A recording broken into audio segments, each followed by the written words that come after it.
Welcome back, and joining us now is Africa 54 health correspondent Linord Moudou. What do you have for us today, Linord? Hello, Vincent. Hello, everyone. Well, the number of overweight and obese adults in the developing world has almost quadrupled to around 1 billion since 1980.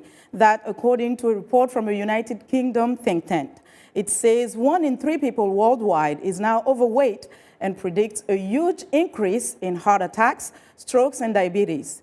The report, called Future Diets, says this is due to changing eating habits and a shift from eating cereals and grains to more fats, sugar, oils, and animal products. The majority of the increase was seen in particular in countries where incomes were rising, such as Egypt and Mexico. And now to Chad, where children in some areas of the countries are suffering from malnutrition. In 2012, over 800,000 children in the country and other countries in the Africa Sahel belt were treated for severe acute malnutrition. Almost 3% of children under 5 in the eastern Kadai region of Chad are affected. Many factors contribute to the desperate situation. Climate change is turning the landscape to dust as water holes become scarce. Chad is short of doctors and nurses, health infrastructure is minimal, and distances are far apart. Community health workers travel to remote areas to hold outreach clinics for patients who live far from health facilities. Chad's Minister of Health says addressing malnutrition in the country requires a combined effort. The Ministry of Health has been handling the consequences of malnutrition, but not the causes.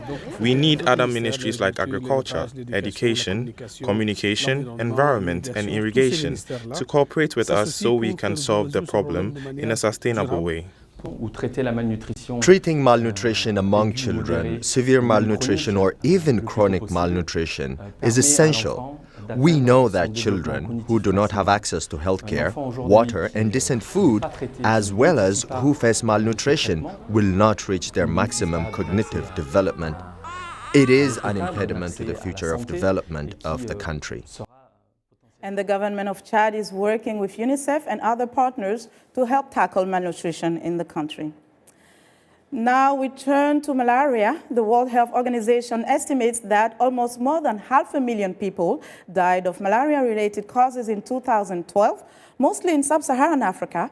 Now a group of US-based scientists is working to develop a more effective and less expensive mosquito repellent than those currently used.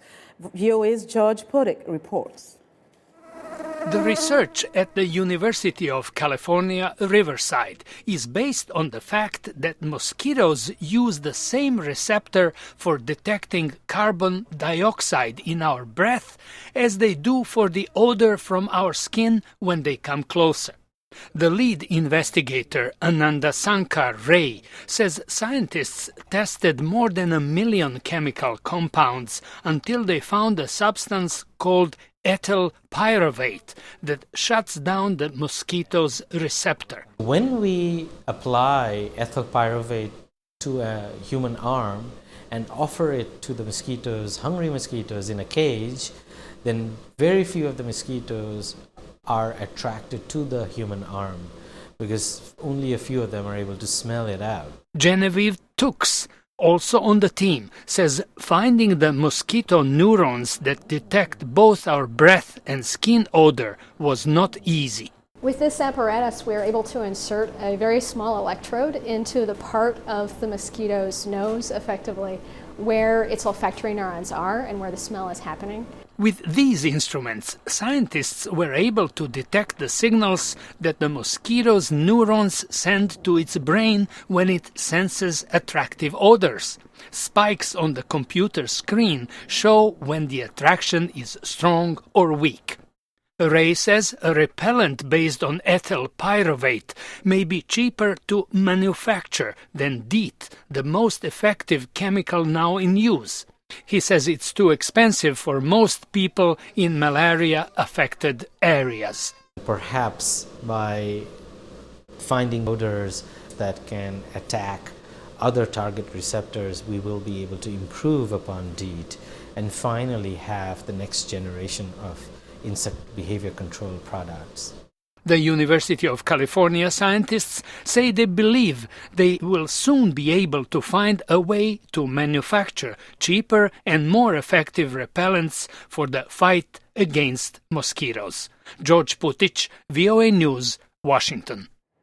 And that's our Africa Health Network report for today. For more health news and developments, be sure to visit our website, africahealthnetwork.com.